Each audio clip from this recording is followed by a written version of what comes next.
Tá bom. Tá bom, sim. Só para eu não ficar na frente da luz. Então, vamos começando. Já tem gente atrasada que não chegou, mas a gente vai indo. Tipo a minha filha, que foi a minha fonte de consultoria para o livro, né? Que ela tem 13 anos. Deve estar no trânsito, né? Essa hora do trânsito deve estar.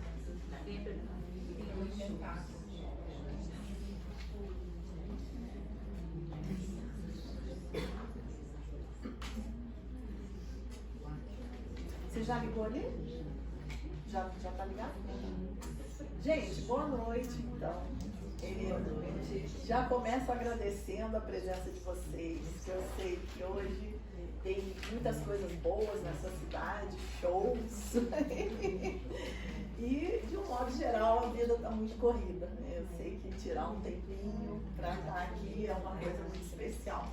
Então, agradeço muito a todos vocês. Algumas pessoas eu já conheço, outras eu conheci online, estou tendo a alegria de conhecer pessoalmente.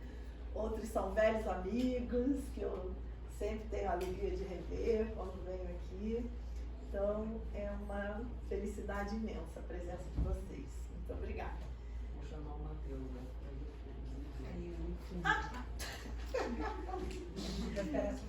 Para esperar minha filha, tá vendo? Engraçado, tava ali funcionando, né? Ó, vai voltar, quer ver? Sem sinal. Mas a ideia do livro surgiu dos próprios alunos, né? Vocês que estão aqui,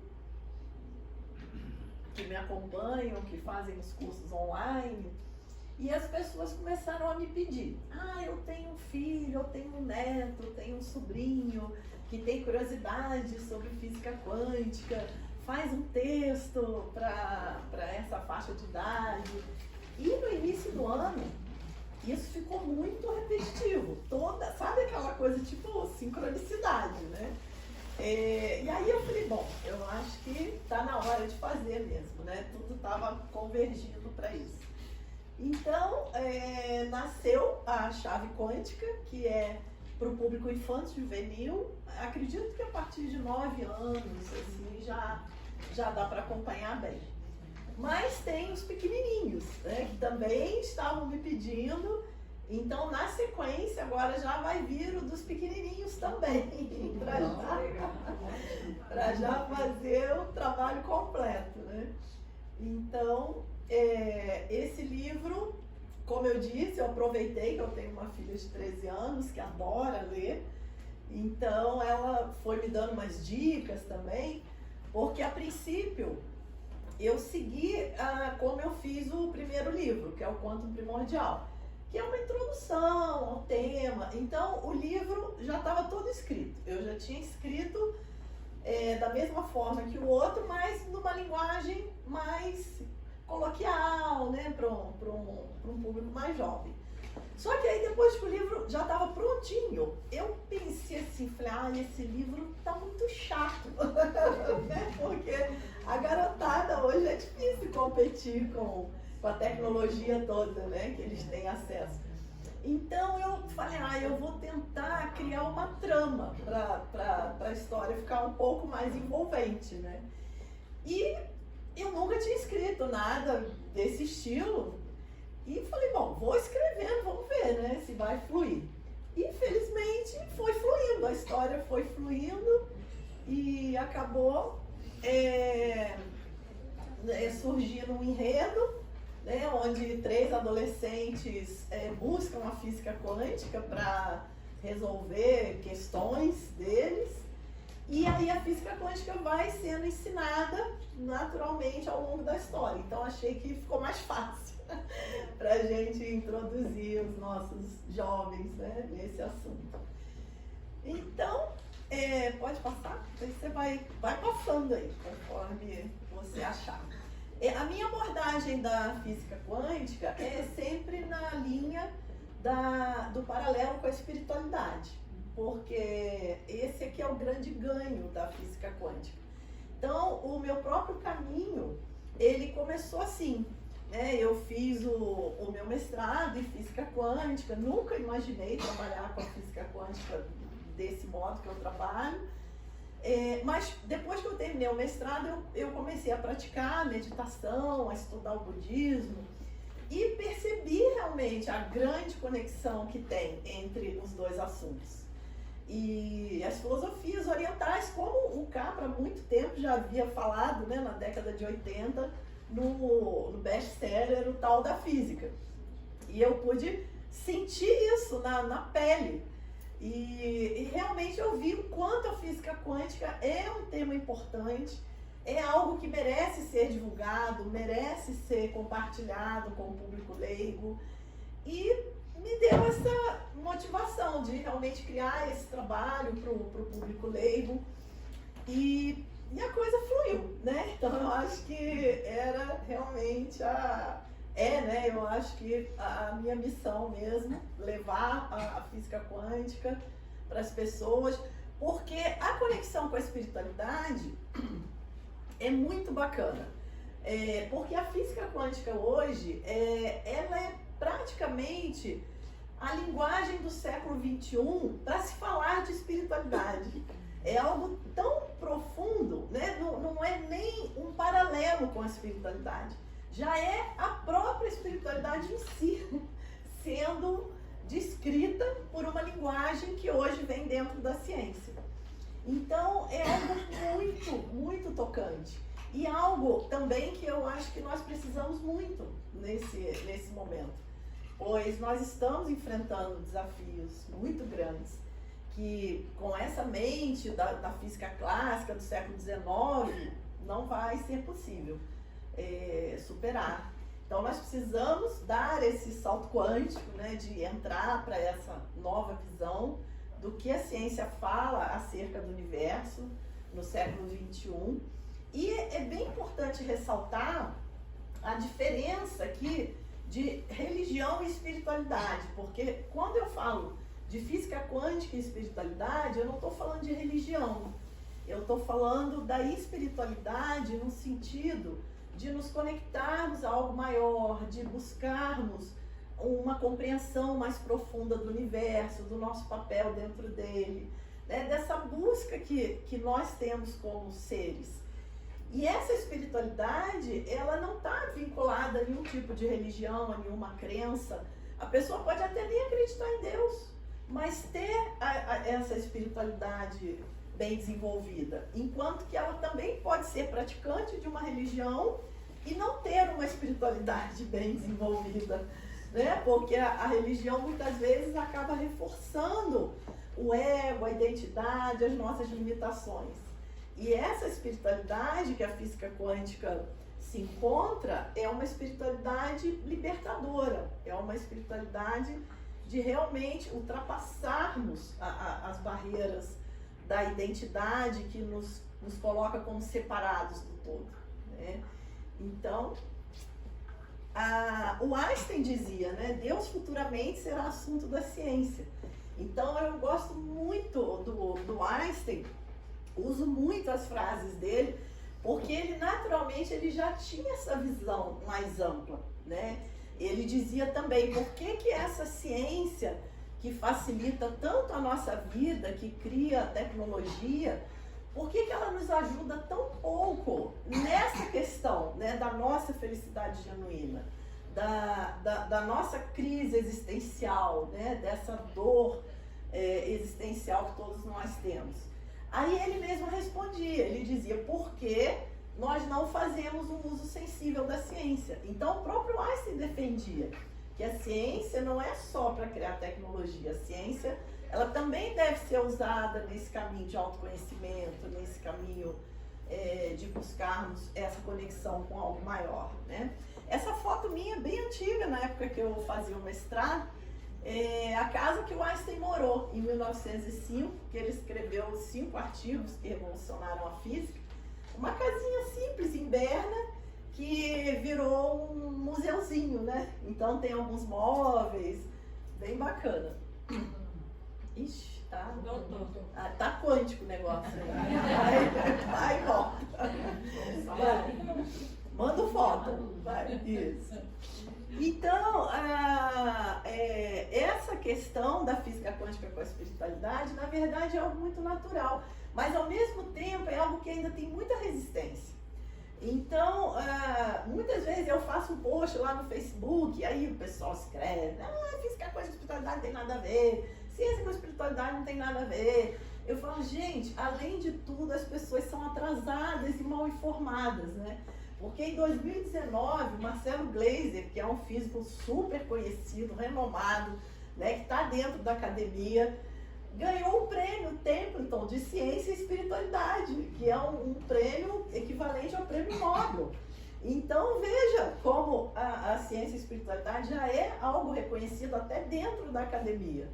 E muitas pessoas ainda não sabem e defendem uma ciência que não existe mais. Isso que é o principal, né? Porque essa ciência, essa física clássica, ela é do século XIX. Então, quem ainda está preso nesses paradigmas clássicos, está 2 séculos atrasado. Só isso. Então, é muito importante conhecer a física quântica, até por uma questão de se atualizar com a visão de universo que nós temos hoje, né? Que é completamente diferente do que nós aprendemos na escola, né? Então, o paradigma clássico, esse todo mundo conhece bem, né? Que foi o que nós aprendemos na escola. É o paradigma newtoniano, cartesiano, né? Que imaginava o universo como um grande relógio, uma grande máquina, onde Deus criou o universo, deu corda no relógio e depois foi embora fazer algo mais interessante. E o relógio ficou lá, tic-tac, tic-tac, né? Um universo mecanicista. E a ideia de Descartes, que era tudo separado, né? Então, aquela questão do cartesiano. Então, uma coisa é separada da outra, que é separada da outra. Então, quer dizer, quanto mais separamos, mais longe da sabedoria nós ficamos. E isso é o que nós acabamos concluindo hoje.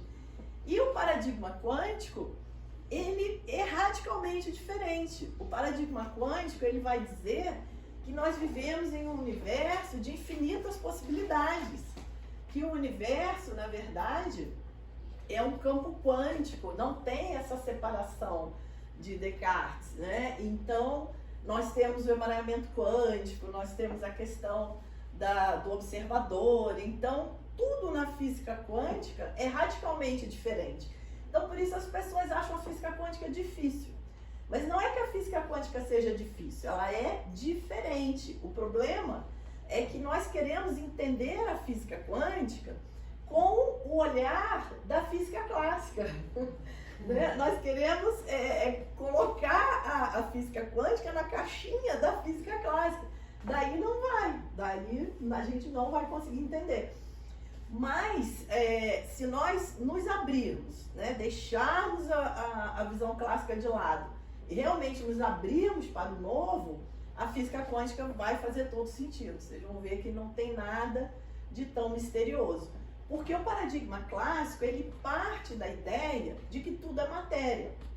Ele parte da ideia de que o que constrói o mundo é a matéria.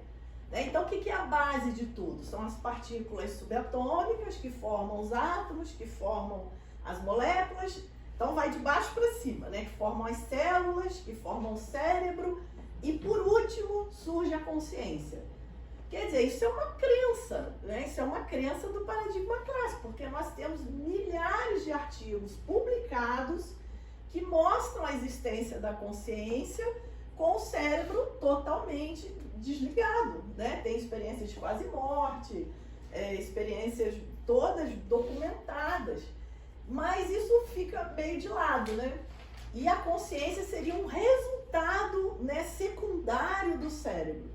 Quer dizer, uma visão, né? Tem que ter muita fé, né, para acreditar nisso. Então, o Dalai Lama brinca, né? O budista é cético e o cientista é crente. Aí os cientistas ficam bravos, né? Mas como que você acabar por falta de matéria, porque quando você vai lá dentro do átomo, não tem matéria. 99,99999, 12 casos decimais por cento do átomo é vazio. Então tem que ser muito crente para continuar acreditando na matéria, né? Mas é a questão do paradigma. O paradigma é uma coisa muito forte. Então, mudar de paradigma não é uma coisa simples. É algo realmente que a gente tem que ir trabalhando, né? Então, o paradigma quântico, ele vai trazer essa ideia, né? De um mundo interconectado, de um campo quântico, de infinitas possibilidades. Ele vai... uma coisa que eu mostro para os meus alunos... tem uma frase que eu sempre coloco nos cursos que diz que a física quântica entende o universo como um processo de relação. A física quântica descarta a ideia de um mundo que existe de forma independente, separado, existente, independente do observador. E aí eu mostro para eles o livro da onde eu tirei essa frase, que é um livro grosso, assim, cheio de equação matemática, porque parece até uma coisa esotérica, né? Eles vão falar, ela está tirando isso de livro de budismo, mas não é o livro que eu estudei na universidade. Então a ciência chegou a esse resultado, né? Que não existe uma realidade sólida, existe o nosso processo de relação com o fenômeno. E nós somos co-criadores da realidade. Eu sei que isso é uma quebra de paradigma muito grande. Mas quando a gente vai estudando um pouquinho mais a física quântica, isso vai ficando mais palpável, né? Somos co-criadores, porque a física de partícula, ela diz assim, a partícula não é separada do campo. Então, olha, já outra quebra de paradigma, porque quando nós estudamos assim, quais são as partículas fundamentais? Prótons, nêutrons e elétrons. Né? Alguns mais jovens aí talvez já tenham estudado diferente. Mas eram 3 partículas fundamentais. A vida era fácil naquela época, né? Eram prótons, nêutrons e elétrons. Hoje nós temos mais de 200 partículas catalogadas. E não existe mais essa ideia de partícula como uma bolinha, né? Algo sólido, né? Essa visão clássica. A partícula é uma dualidade onda-partícula, né? Então ela é onda e é partícula, e ela vira partícula através da interação com o observador. Então veja como muda tudo, né?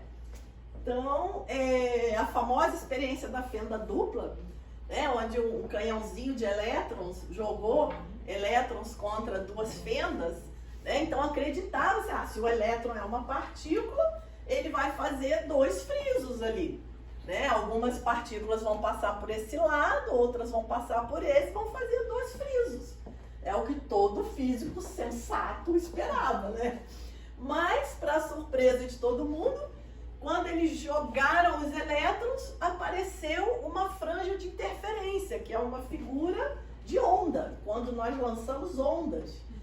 E aí os físicos falaram, a gente deve estar jogando muito elétron junto, por isso que eles devem estar batendo um no outro e fazendo essa figura de interferência. Então eles calibraram o canhãozinho para jogar um elétron de cada vez. Mas mesmo assim aparecia a figura de interferência, quer dizer, o elétron sai do canhãozinho, se divide, passa pelas 2 fendas e interfere com ele próprio e faz a figura de interferência. Aí um aluno, eu estava dando 4 aulas gratuitas, aí a última aula era sobre a fenda dupla. E eles estavam super animados, né? Ai, que bom, finalmente, essa aula eu quero entender o experimento da fenda dupla. Aí eu falei, olha, nem os físicos entendem, mas eu vou me esforçar. Porque o Richard Feynman, ele dizia, se algum físico disser que entende física quântica, é mentira, porque a gente observa e sabe que é assim. E para ficar mais estranho ainda, aí os físicos falaram, não, como é que é essa coisa que o elétron se divide e passa pelas 2 fendas? Ah, não, eu quero ver isso. Daí eles colocaram um medidor em uma das fendas, para que eles pudessem ter um sinalzinho quando o elétron passasse pela fenda. O que aconteceu? O que vocês acham? O elétron voltou a se comportar como uma partícula e fez só os dois frisos, como bolinhas de gude. Aí os físicos piaram de ver, né? Falou, mas o elétron sabia que estava sendo observado? Como que é isso?